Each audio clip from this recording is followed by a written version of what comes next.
These are the 12 foods you'll regret not buying in July 2026. It may sound hard to believe, but over the past few years alone, some everyday grocery items have gone up by 20%, 40%, or even more than 100%. And many signs suggest that pressure isn't over yet. What's strange is that the 12 foods on today's list have almost nothing in common. They're found in different aisles, come from different places, and show up in completely different meals. At first glance, no one would think they're connected. But the farther you go down this list, the more you'll realize that each food is just one piece of the same puzzle. And when the final piece falls into place, you'll understand why millions of American families are paying more for the very same meals they've always eaten. And the number one spot isn't just the food facing the greatest pressure on this list. It's also the clearest explanation of what's quietly happening to the entire food system. 12. Fresh tomatoes. There's a small sign in the grocery store that more and more people are starting to notice. They pick up a few tomatoes, look at the price, then quietly put some back. Not because tomatoes have become a luxury, but because a food that used to feel completely ordinary has started making people think twice. The market signal is already pretty clear. Fresh tomato prices in many parts of the US are up about 25% to 35% compared with the same time last year, according to market reports and food price tracking data. Today, fresh tomatoes at many supermarkets typically sell for around $2 to $4 per pound, depending on the region, the season, and the quality.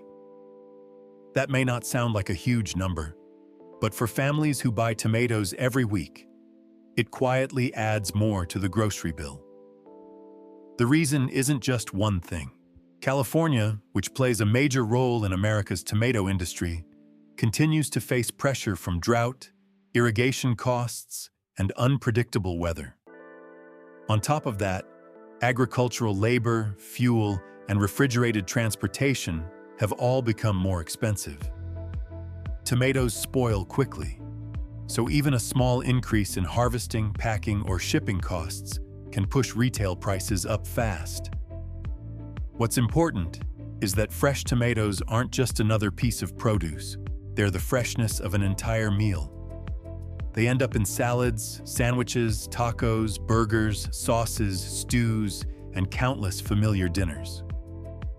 When tomatoes get more expensive, people don't just buy fewer tomatoes. They start changing the way they eat. Fewer fresh vegetables, fewer home-cooked meals, and more cheaper substitutes that simply aren't as fresh. If you're buying them in July, look for tomatoes that feel firm in your hand, with smooth, tight skin, even color, and no soft spots, cracks, bruises, or leaking juice. Keep unripe tomatoes at room temperature, away from direct sunlight. Only refrigerate them once they're fully ripe, and you won't be using them right away. One common mistake is seeing a sale and buying far too many. Fresh tomatoes aren't like canned food. If you don't use them in time, the money you saved will turn into food waste within just a few days. The smart approach is to buy only enough for 1 week. Use the ripest ones first, and only buy more when you already have a clear cooking plan. The issue isn't that tomatoes will disappear from store shelves. The issue is that by the end of the year, they'll still be sitting there. But you won't be buying them with the same peace of mind you had in July. I'm curious. Last time you went grocery shopping, was there anything you looked at, saw the price, and suddenly decided not to buy? What was it? Number 11. Fresh leafy greens.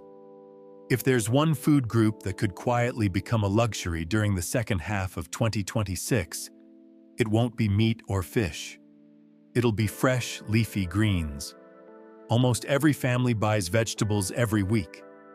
But very few people realize this is one of the food categories most likely to rise in price in the fresh produce section. According to U.S. Food price data: fresh vegetables have increased by about 10% to 12% in many parts of the country compared with the same time last year. And at supermarkets, familiar items like spinach, bagged lettuce, broccoli, and kale are no longer as affordable as they were just a few years ago. The reason isn't just the growing season. Leafy greens are one of the hardest foods to preserve. From the moment they're harvested until they reach the shelf, they have to stay in a continuous cold chain to slow the plant's natural respiration process. If electricity, fuel, cold storage, or transportation costs go up, vegetable prices respond almost immediately. Then there's extreme weather: heat waves, drought, heavy rain, and labor shortages during harvest. The USDA has also warned multiple times that fresh vegetable prices could continue to fluctuate as climate conditions and rising input costs keep putting pressure on supply. July is an important time because consumers still have plenty of summer vegetables to choose from. But as the year moves toward the holidays, seasonal supply becomes more limited. Transportation distances increase, and holiday demand picks up. Fresh vegetable prices often climb even higher. You'll still see vegetables on the shelves, but they may cost more, come in smaller packages, and their quality may no longer be as consistent as it is during peak season. If you want to get the most nutrition for your money, prioritize nutrient-dense vegetables like spinach, broccoli, kale, and especially cabbage. Cabbage is often less expensive, lasts much longer in storage, and still provides a good amount of fiber and vitamin C. For vegetables that are usually cooked, like broccoli, peas, or spinach, frozen versions can sometimes be the smarter choice because they're typically frozen immediately after harvest, preserving most of their vitamins while reducing waste from spoilage. Once you get them home, keep your vegetables as dry as possible before storing them. Use a container or bag lined with paper towels to absorb excess moisture. Extra moisture is one of the biggest reasons vegetables spoil so quickly. If the leaves start turning yellow, become limp, develop an off smell, or feel slimy, that's not just a sign they've gone bad. Their vitamin C and many antioxidant compounds have also dropped significantly. One common mistake is buying pre-cut vegetables because they seem more convenient. But once they're cut, more of the surface is exposed to oxygen, causing them to lose nutrients faster, and they usually cost significantly more than whole vegetables. The issue isn't that you won't be able to buy fresh greens. The issue is that you'll still be able to buy them, but you'll pay more, get a shorter shelf life, and receive less nutrition than you think you're paying for. Number 10. Flour. A loaf of bread may only go up by a few cents, but what very few people realize is that the change often begins months earlier, in wheat fields thousands of miles away from the grocery store. That's what makes flour one of the most important foods to watch if you're trying to keep your grocery costs under control. Because the price of a bag of flour isn't determined on the store shelf. It's determined by the entire supply chain behind it. Wheat is one of the most heavily traded agricultural commodities in the world. When extreme weather reduces harvests, or major exporting countries adjust supply to protect their domestic markets, the impact shows up almost immediately in the commodity market. But that's only the beginning. After harvest, wheat still has to be cleaned, dried, milled, quality tested, and packaged before it becomes the flour you see on supermarket shelves. Every step depends on electricity, fuel, machinery, and labor. If costs rise at any point along the chain, the entire supply system comes under pressure. And here's what many people don't notice. Flour prices usually don't jump overnight. They creep up little by little.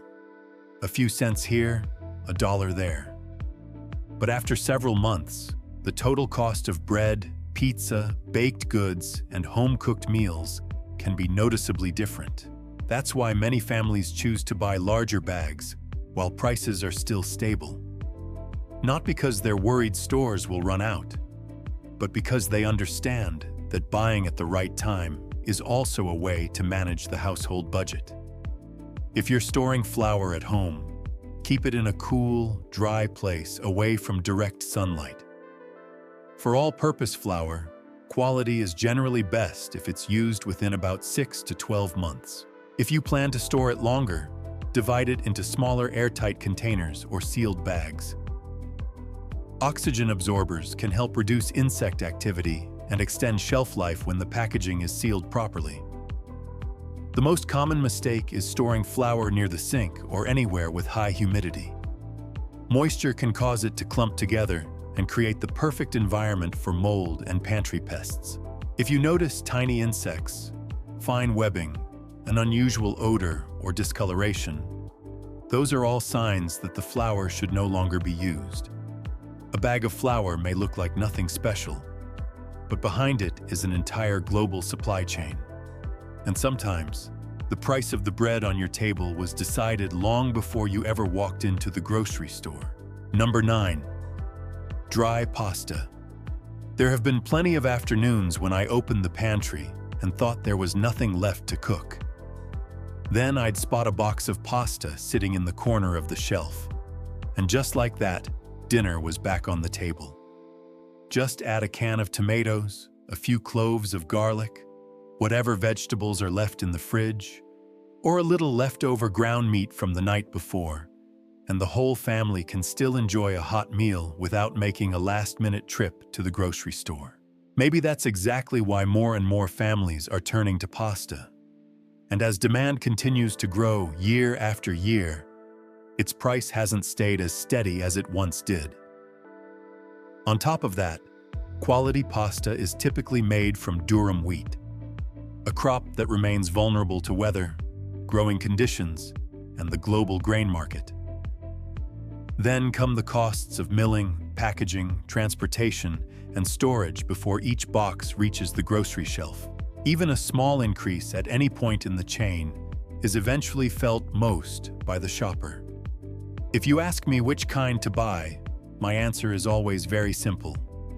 Turn the package over before you look at the front.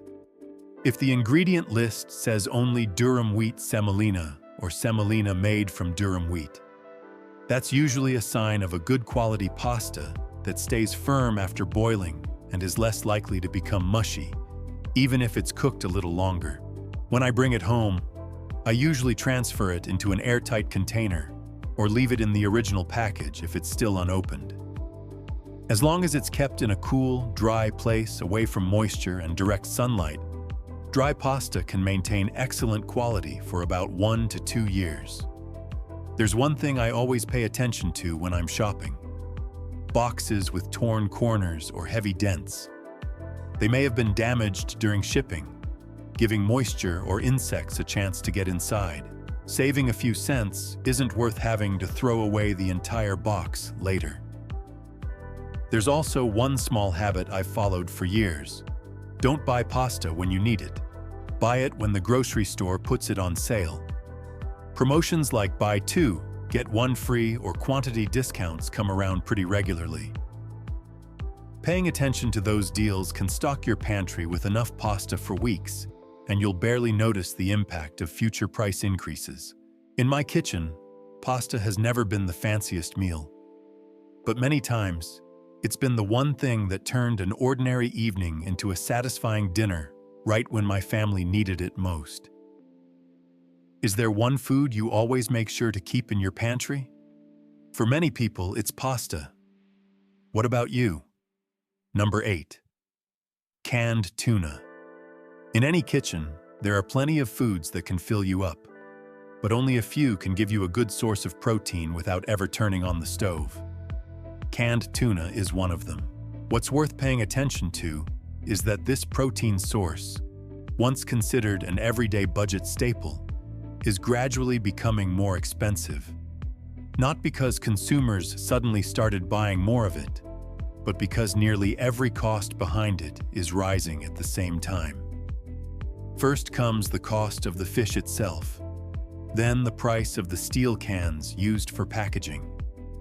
After that come transportation, fuel, and logistics before each can finally reaches the grocery store shelf.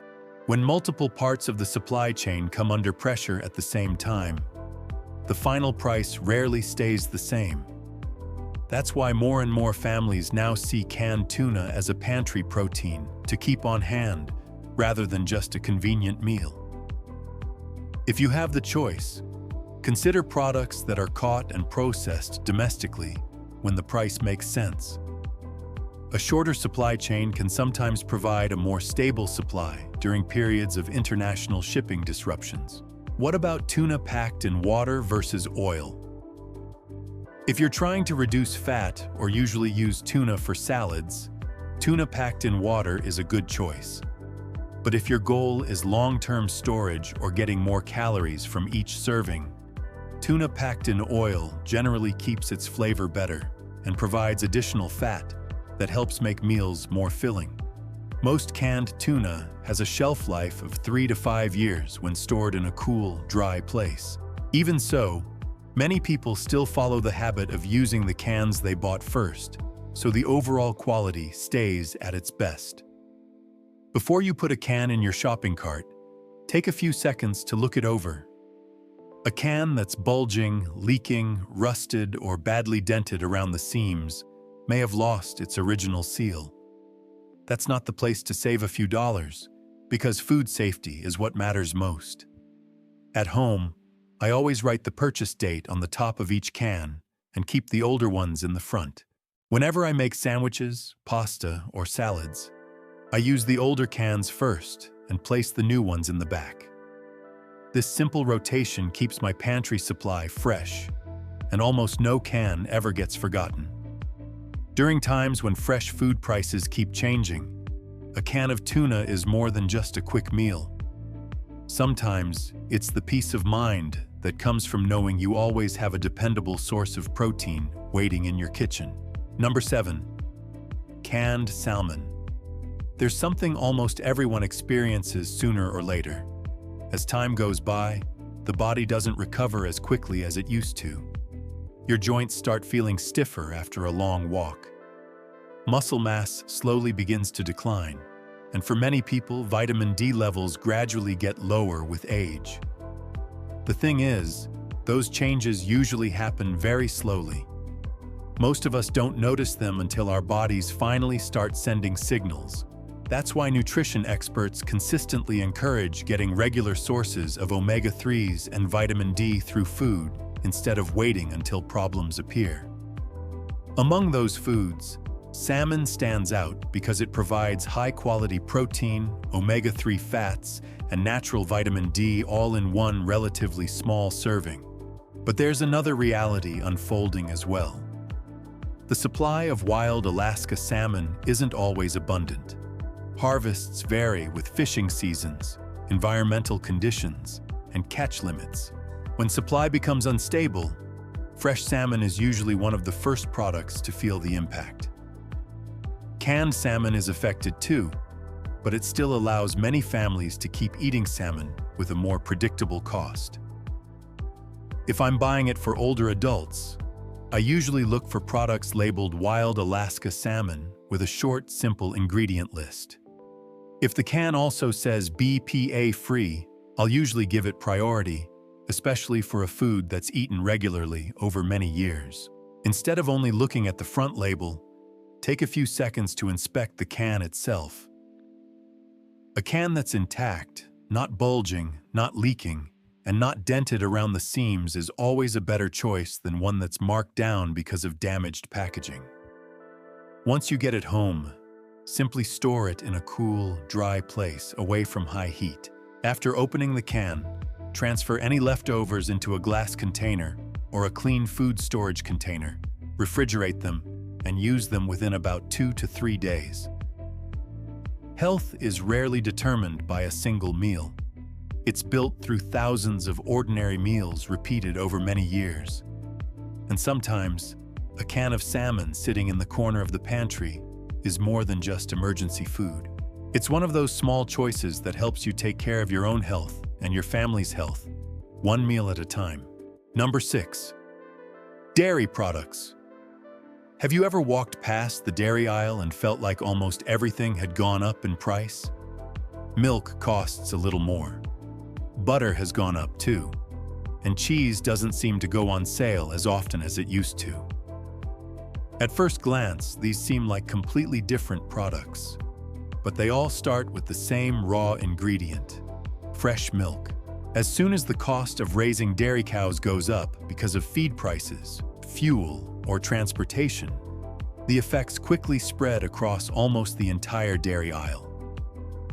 That's something many families only realize when they look at their grocery bill at the end of the month. No single item goes up by that much, but they all go up a little, and those small increases show up almost every day, in breakfast, in kids' lunchboxes, and at family dinners. If I'm trying to save money, I usually buy butter or block cheese when the grocery store puts them on sale, then freeze them in smaller portions. When they're thawed properly, they still hold up very well and are convenient to use for future meals. The important thing isn't buying as much as possible. It's buying the amount your family can actually use. That's a pretty common mistake. Many people fill their refrigerators because they're worried prices will keep rising, only to end up throwing away expired milk or cheese that's gone bad. Just check everything before you use it. Milk that smells sour or has separated unusually, butter that has a rancid smell, and cheese with mold that doesn't belong on that particular type of cheese are all signs that they shouldn't be eaten. There are plenty of household expenses that are easy to cut back on, but dairy products usually aren't one of them because they've become part of so many everyday meals. So sometimes the best way to save money isn't buying less. It's understanding why an entire aisle changes at the same time. So every time you push your cart past it, you'll know when it's the right time to buy and when it's better to wait for the next sale. If you had to pick one item from the dairy aisle that you've noticed has gone up the most lately, which one would it be? Number 5. Peanut butter. Some foods become so common in the kitchen that we stop noticing just how valuable they really are. Peanut butter is a perfect example. A sandwich, an apple, a slice of toast. Just add a few spoonfuls of peanut butter, and you've got a quick, filling meal without ever turning on the stove. That convenience is exactly why millions of jars of peanut butter are used by Americans every year, making it a staple in so many households. But what many people don't realize is that its price isn't determined only by the jar sitting on the shelf. Everything starts with peanuts. When the cost of the crop rises because of weather or production expenses, and transportation and packaging costs increase as well, peanut butter prices gradually follow. Each increase may be small, but for a food that's bought over and over again throughout the year, the difference eventually shows up on the grocery bill. If I have to choose, I always look at the ingredient list before I look at the brand. Natural peanut butter usually contains nothing more than peanuts and a little salt, so it's completely normal for the natural oil to separate and rise to the top over time. Just stir it before using it. Regular peanut butter, on the other hand, is usually smoother, spreads more easily on bread, and works well for families that prefer convenience. An unopened jar of peanut butter doesn't need to be refrigerated. Once it's been opened, you can still keep it in a cool, dry place if you use it regularly. Natural peanut butter is a little different. Many people prefer to refrigerate it after stirring it well, because it helps slow the oil from separating again. If you open the jar and notice a rancid smell, an unusually bitter taste, or any signs of mold, it's time to replace it. And sometimes, it's the simplest foods, the ones we use every single day, that end up making the biggest difference in a family's grocery budget. Number 4. Chocolate. If there's one food that tells the story of the entire world through a single price increase, it's chocolate. What's interesting is that most shoppers only see the chocolate bar sitting on the grocery store shelf. They don't see the cocoa farms in West Africa. Yet more than 70% of the world's cocoa comes from that region. Over the past few years, prolonged heat, unpredictable rainfall, and diseases affecting cocoa trees have repeatedly reduced harvests. As supply tightens, cocoa prices on the global market rise sharply, and chocolate prices in many countries follow. That's why a food that seems so familiar has become one of the clearest examples of how climate change can directly affect every family's kitchen. When I buy chocolate, the first thing I look at isn't the packaging, it's the ingredient list. Real chocolate typically uses cocoa butter as its primary source of fat. Many compound chocolate products, on the other hand, replace some or all of that cocoa butter with less expensive vegetable oils. They may still taste good to many people, but their characteristics and overall quality aren't exactly the same as traditional chocolate. When you bring chocolate home, store it in a cool, dry place away from direct sunlight and excessive heat. Many people automatically put it in the refrigerator, but changes in temperature and humidity can cause a white coating to appear on the surface, a condition commonly known as fat bloom or sugar bloom. While it's usually still safe to eat, the texture and flavor won't be quite the same. But when the climate changes at the very beginning of that journey, the entire world can feel the impact, starting with the chocolate bar in your hand. Number 3, olive oil. That's why olive oil has always been one of the most closely watched and carefully monitored foods in the world. Over the past few years, prolonged drought has taken a serious toll on the Mediterranean region. Spain, the world's largest olive oil producer, along with Italy and Greece, has experienced harvests that were more difficult than usual. As production declined, olive oil prices on the global market climbed sharply, and consumers in many countries quickly began to feel the difference. And when prices go up, another issue becomes even more important: quality. If you're buying olive oil for everyday use, start by understanding the names on the label. Extra virgin olive oil is mechanically extracted and meets the highest quality standards. Pure olive oil is a blend of refined olive oil and virgin olive oil, making it suitable for a wide range of cooking. Light olive oil, on the other hand, doesn't mean it contains fewer calories. The name mainly refers to its lighter color and milder flavor after the refining process. There's one more detail that's worth paying attention to. If a bottle is labeled extra virgin, but is priced far below the typical market range, that's the time to take a closer look at its origin, ingredient list, and certifications, instead of relying only on the front label. Once you bring it home, store the oil in a cool place away from direct sunlight and high temperatures.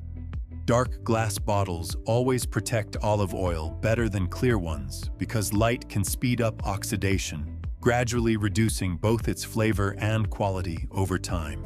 What's interesting is that olive oil doesn't become valuable simply because its price has gone up. It becomes valuable because every bottle is the end of a journey that begins in olive groves thousands of miles away. And when the climate changes, harvests change, or quality becomes something that requires more careful attention. Consumers also have to learn to look beyond the label on the front of the bottle. Number 2, coffee. Every morning begins in a familiar way. Some people turn on the coffee maker before they even open their email. Others don't truly feel awake until that first sip. Very few people realize that the journey of that cup of coffee actually began months earlier, on farms halfway around the world. Over the past year, Brazil, the world's largest producer of Arabica coffee, has faced repeated bouts of extreme weather, from drought to unseasonal rainfall. At the same time, Vietnam, the world's leading supplier of Robusta coffee, has also been affected by climate fluctuations.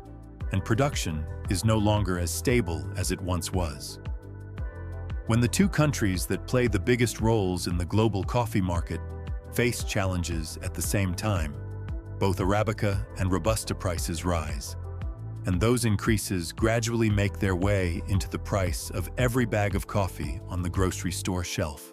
Every cup of coffee depends on a supply chain that's far longer than most people imagine. If I brew coffee at home regularly, I always choose whole beans instead of pre-ground coffee. Whole beans hold their flavor longer because most of the aromatic compounds begin escaping much more quickly after the coffee is ground. Simply grinding the beans right before brewing makes a noticeable difference. For anyone who buys in bulk during sales, whole coffee beans can also be divided into smaller airtight bags and frozen. That helps preserve their flavor much better than opening and closing the same bag over and over for several weeks. On the other hand, buying too much pre-ground coffee is often a mistake. It may still be perfectly safe to drink, but its aroma gradually fades over time. If you open the bag and there's barely any of that familiar coffee aroma left, or the flavor tastes dull and flat, that's a sign the coffee has lost its most appealing qualities. A great cup of coffee isn't determined only by the coffee maker. It begins with the climate, the harvest, and the way you care for every coffee bean after bringing it home. Maybe that's why, every morning, when we hold a hot, fragrant cup of coffee in our hands, we're enjoying more than just a drink. We're enjoying a journey that stretches across multiple countries and many different growing seasons. Number 1. Beef. If I had to choose one food that best reflects what's happening to America's food system, I'd choose beef. Not because its price is rising the fastest, but because it's one of the hardest foods to bring back. The U.S. cattle herd has now fallen to its lowest level in decades. Behind that number are years of drought, rising feed costs, and ranchers who have been forced to reduce their herds just to limit their losses. The important thing is that a cattle herd can't be rebuilt in a single season.